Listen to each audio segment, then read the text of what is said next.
Hi, thanks for watching. Okay, so in this video, I'd like to talk about the narcissism of pornography and sex addiction. Okay, I personally find pornography and sex addiction to be essentially narcissistic. Okay, they're just, in a sense, these are two examples I think in our modern world, where just the very activity of pornography, making pornography, using pornography, is essentially a narcissistic. It's just an inherently narcissistic activity.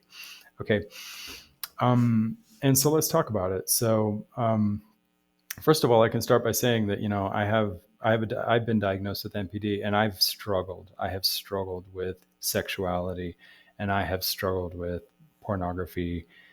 I don't think I'm a sex addict. Okay. I really don't. But I will say that I have struggled with it. Okay. I've struggled with it. And I think it's part of the NPD that I've struggled with. Now, I will also say that it didn't beat me. I think, I was able to come to a place where I kind of got over that. Okay. And I came to a place where I felt comfortable, let's say with, how would you say, like, I never got to a place where I had good self-esteem. Okay, so I can't say I came to a place where I became comfortable with my sexuality, because that's like saying good self-esteem. I came to a place where self-esteem was no longer an issue for me, more or less. Okay, I have my moments. Obviously, I'm a human. I have my moments, right? But I came to a place where sexuality was no longer an issue for me. I can't say I became comfortable. I'm just saying it came to a place where it wasn't really an issue for me. Okay, and um, I really think that I look at sexuality as being very similar to self-esteem. Okay, in the sense that when we're authentically engaged with the world, okay, where we belong in life, okay, when we're engaged with the world where we belong, okay, I really think in full engagement, okay, I really think that self-esteem really is not really present as an issue. Okay. I just don't think it is. Okay. Likewise, when we're really just engaged in the world as our priority above all other things, just getting engaged with the world where we belong, I really think sexuality just disappears and just is not really you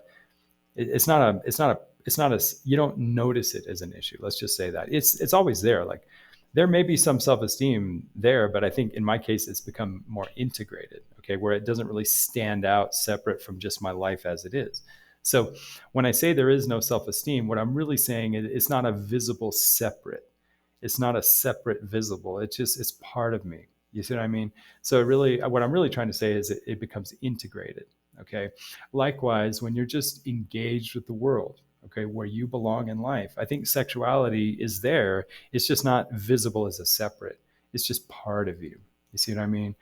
And so now, I'm not going to say that I'm like the master of anything. Okay, I have my bad days, and my recovery is probably as imperfect as anything in this whole world. Okay, but relatively speaking, okay, I feel as though these things have become somewhat integrated in my life to where they don't really stand out as separate issues like they did before. Okay, but it was a big challenge, and also I didn't feel like I got any assistance from, let's say, the world of therapy or the world of psychology.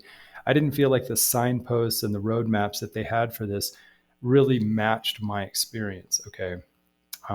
It's just I'm just expressing my experience. Okay. And so if anybody out there knows of a roadmap or the sign, anybody knows of like an explanation or a theory from psychology that really helped them with these issues, by all means, let me know. I never found it, and believe me, I look for it. So, um, basically, let's talk about exactly why I believe that porn and sex addiction are basically just narcissism. Okay, they're basically just narcissistic situations. Okay, why do I think that? Okay, to me, narcissism, I think the classic narcissism is basically when issues around one's status become sort of separate and visible from one's actual life. Okay, it's when things become separate and visible, sort of taken out of integration. Okay, so basically, classic narcissism, maybe not the way I prefer to define narcissism, but classical narcissism is basically when the issue of your status becomes disintegrated from who you are. Okay.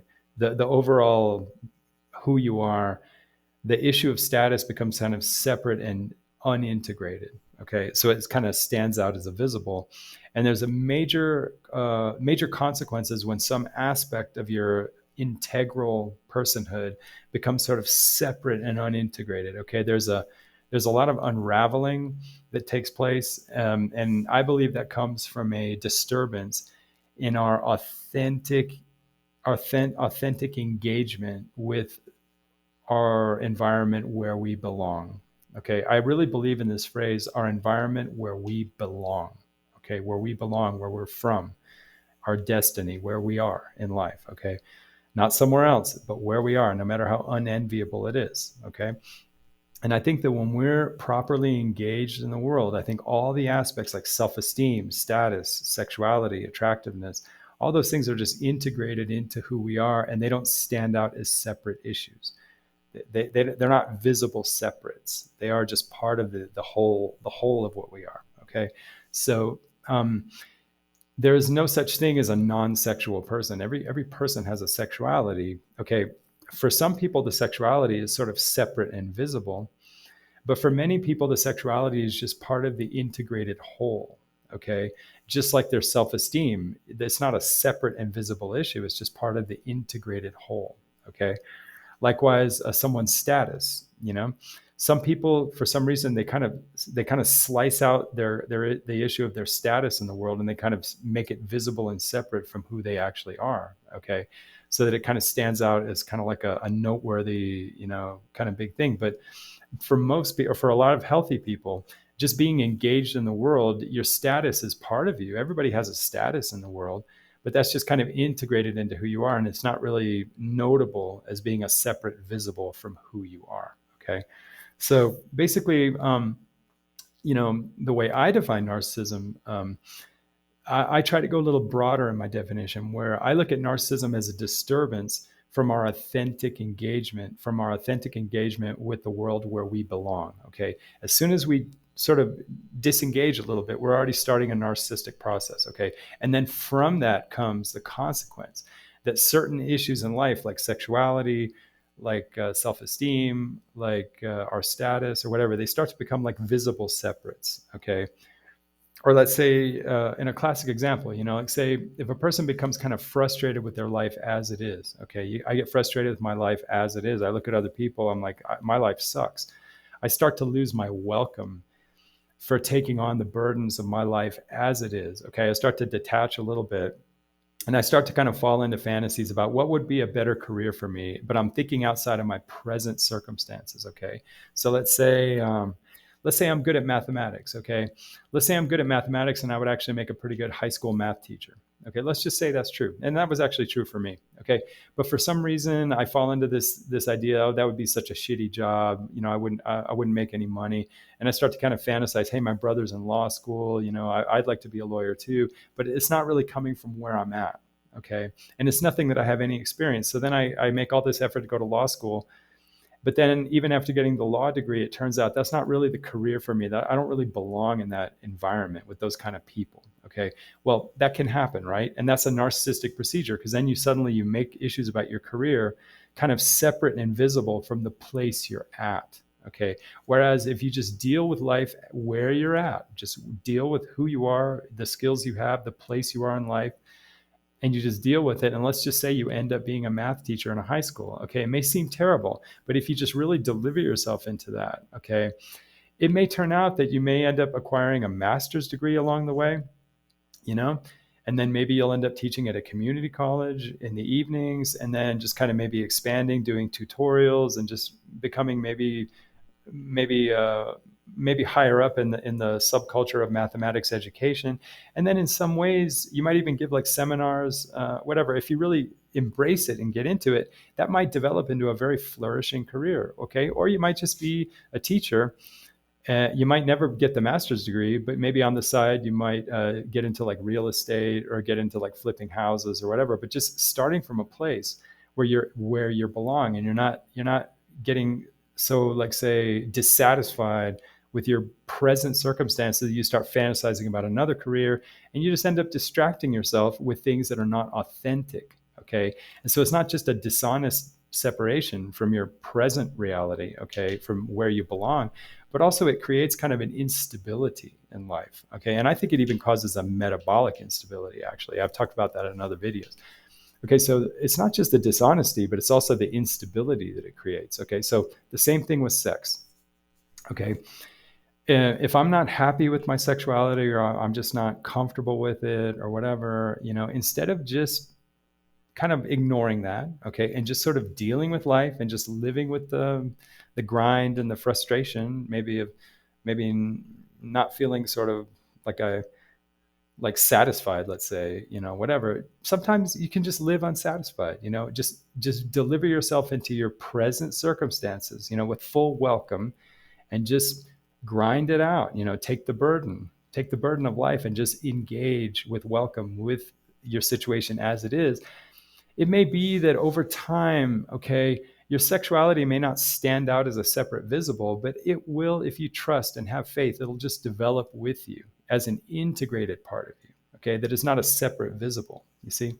And I think with a lot of people, and it doesn't necessarily come out of low self-esteem. I think this is a big mythology, okay? I think the reasons why we sort of depart from engagement with our life as it is, I don't think it comes from low self-esteem. I think it just comes from just the irritation and the natural discomforts that are just inherent in dealing with one's present situation, okay? One's present, honest destiny, the place where you belong in life, is not always pleasant. It's not always enjoyable. It can be boring. You can look at other people and comparatively you feel like this is just bullshit. This is just an empty life. So there is a lot of despair. There's a lot of discomfort, and just dealing with one's daily grinding, day-to-day frustrating life. Okay, I understand that. Okay, it can be discomfort. And so there's a lot of reasons in the world why you want to sort of, in a way, lose your welcome for the place where you belong. Sort of like, I don't want to accept that this is the place where I belong. Okay, I don't want to accept this. I want an alternative. Okay, that's a very natural human experience. Okay, that's not low self-esteem. That's just the frustration. That's just the irritation, and also maybe the demoralization. That's just life, But I think that, and of course, there's no magic book that just tells you this. I mean, this is almost like a piece of wisdom, It's not, you can't blame people for not realizing this, But maybe there is a wisdom, even if a lot of people don't realize it, okay? And maybe some people have to discover it, even maybe after taking some detours and having some weird, distractions in life. But at some point realizing that, hey, the most honest place for me to be is just where I'm at, okay? With all the issues and all the boring stuff. And, a lot of people just can't, it's not that they can't handle it, but they don't realize that they could handle it. You know what I mean? Like, you get so frustrated that you don't realize it's in you to do the whole marathon of life as it is. A lot of people don't realize it's in you, and people just kind of give up, or they just kind of, they think they're at their limit, and it's just too much. It's just unacceptable. And they just kind of go off, sort of like they don't know how much tolerance they have, or they don't work on their tolerance. Okay. So when we look at porn, and let's look at not just the people who use porn, but also the people who get into porn. Okay. Because I think people who get into porn, and let's just include strippers, and let's just include OnlyFans, and just, anybody who, or even people who just make a big point of being attractive. Okay. Let's call that all porn. Okay. Let's just say the world where people let's talk about first the performers. Let's talk about the talent, the sex goddesses or the gods, sex gods or whatever. There are people who sort of make a point of making separate and visible their sexuality, kind of like a narcissist will make separate and visible their supposed status in the world. Okay, so yes, there are some people who do have aspects of attractiveness, okay? And some people kind of tease it up a little bit. They kind of tease it up by using makeup and sort of accentuating and maybe even working with their attitude to sort of be provocative in their sexual kind of, like almost flirtatiousness or whatever. Some people have sexuality some people can sort of transmit an aura of sexuality. Okay, some people have that. Okay, there's, whatever. I mean, people have that. Some people are very sexual. Some people are very attractive. Okay, but when people sort of emphasize that, kind of separate and visible from their overall situation in life, okay, what they're kind of doing in a way, okay, is kind of like, in a way, they're kind of a little bit diminishing kind of the main priority of just being engaged generally with one's environment. Okay. And they're sort of kind of diminishing that and focusing on one area of the life that they want to kind of like put up separate and visible. You know what I mean? And so, in a sense, I think that procedure is kind of, in a way, sort of a loss of the welcome, sort of a loss of the willingness just to be generally engaged with where I belong. Okay. And sort of wanting to kind of diminish that and sort of focus on one area that's maybe a little more, maybe higher charged, maybe a little more powerful. And so I think where we start is kind of like narcissism. You start with not being fully tolerant and fully accepting of the full circumstance of your life, integrated, okay? So that you want to kind of back off of that and sort of focus on one separate visible aspect and kind of accentuate that, okay? But the problem is when we do that at the price of having full engagement in our general place where we are in life, okay? So now, I'm not saying this is true for every single sexual performer. There may be some sexual performers who are able to kind of accentuate their sexuality and still maintain a very healthy engagement with their circumstances. So I leave that open, but I'm saying probably in many, many cases, that kind of making separate and visible and kind of disintegrating sexuality from the normal rest of their comprehensive personhood, okay, that procedure may be actually kind of a symptom of not having full acceptance and tolerance of the grind and the frustration of just being generally engaged in the world in the place where I belong. Okay, so I'm willing to say that's probably true in a lot of cases. Okay, so that basically sexuality becomes kind of a narcissism in the sense that it's a disintegrated aspect of our humanity, okay, which is sort of taken out of integration and made separate and visible, okay, sort of separate from the rest of us, so it becomes kind of this salient kind of emphasis, basically. Okay, so I think that's basically an inherently narcissistic process, okay? And likewise, when we're consuming porn, which is in a sense worshiping the gods and the goddesses of sex, basically, because people make themselves into gods or goddesses.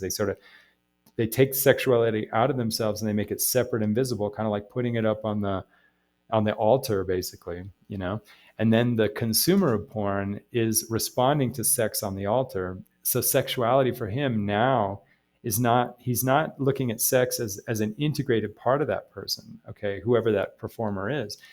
He's looking at sex as a separate made visible aspect that is taken out of integration.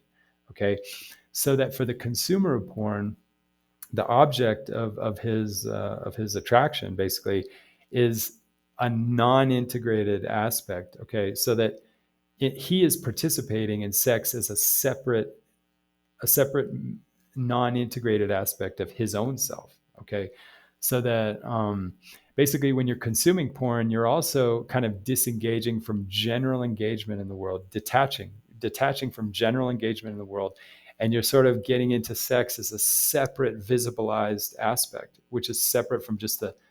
So in a sense, when we're consuming pornography, okay, as consumers, we are also engaging in sex as disintegrated. Okay, we're losing sex as an integrated part of our life. Okay, so there are a lot of consequences. It's not just the dishonesty of it. Okay, it's not just the fact, oh, he's being disintegrated, like you should be integrated.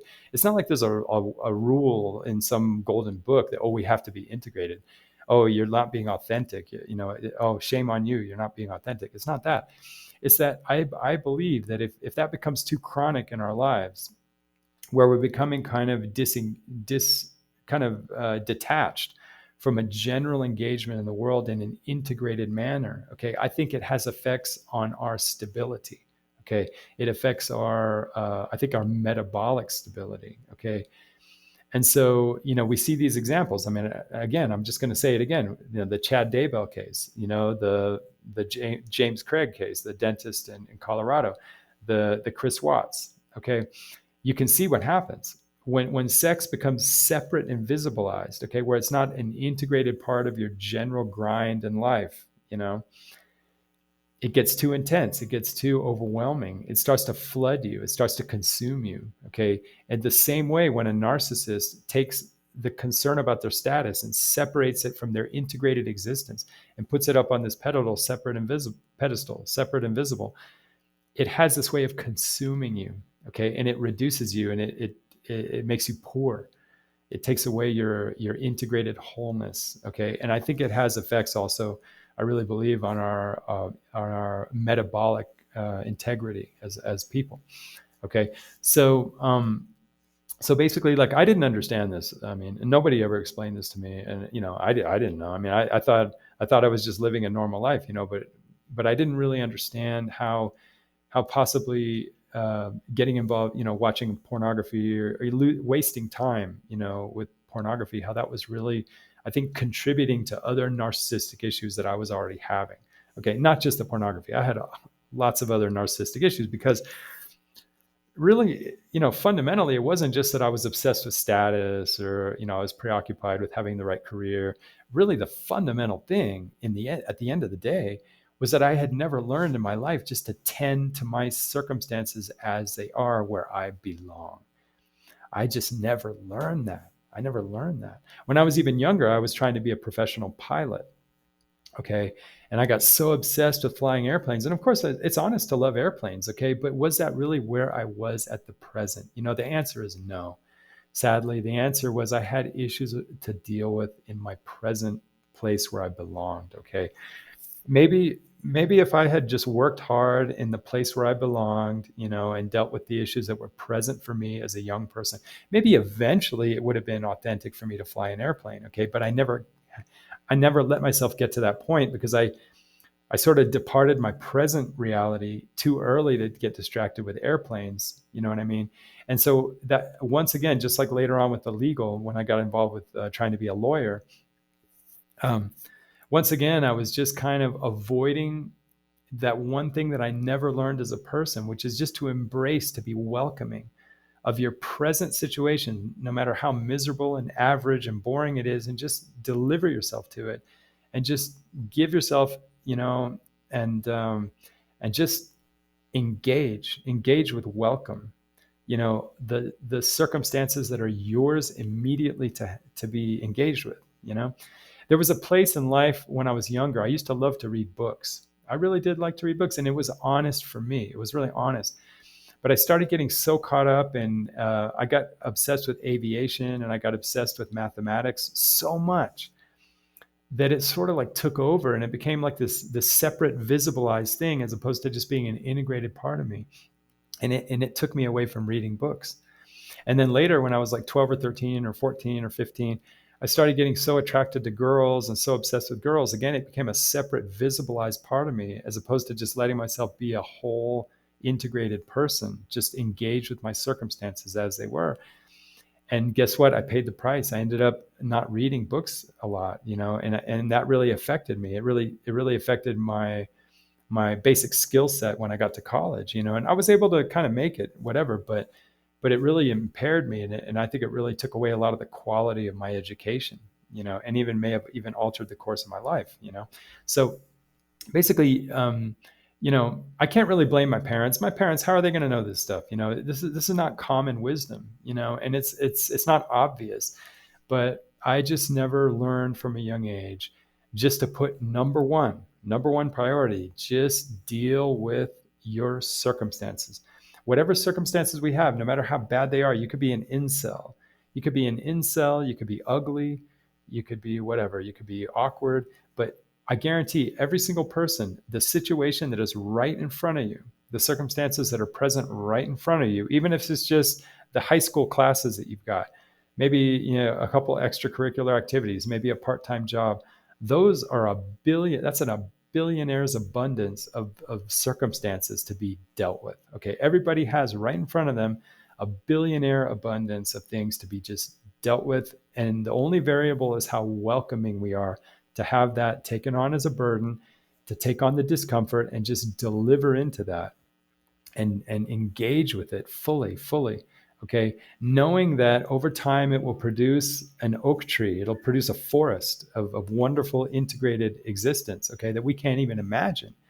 But you have to kind of believe in it, and you have to sort of be willing to put the time in and just to trust that over time it will be rich. Okay. But it's hard to believe that in the present time because you don't see the benefits coming instantly. Okay. And one of the most common ways of avoiding that and sort of detaching from that is where we start to isolate little aspects of life and we sort of make them these visible things on pedestals. Okay.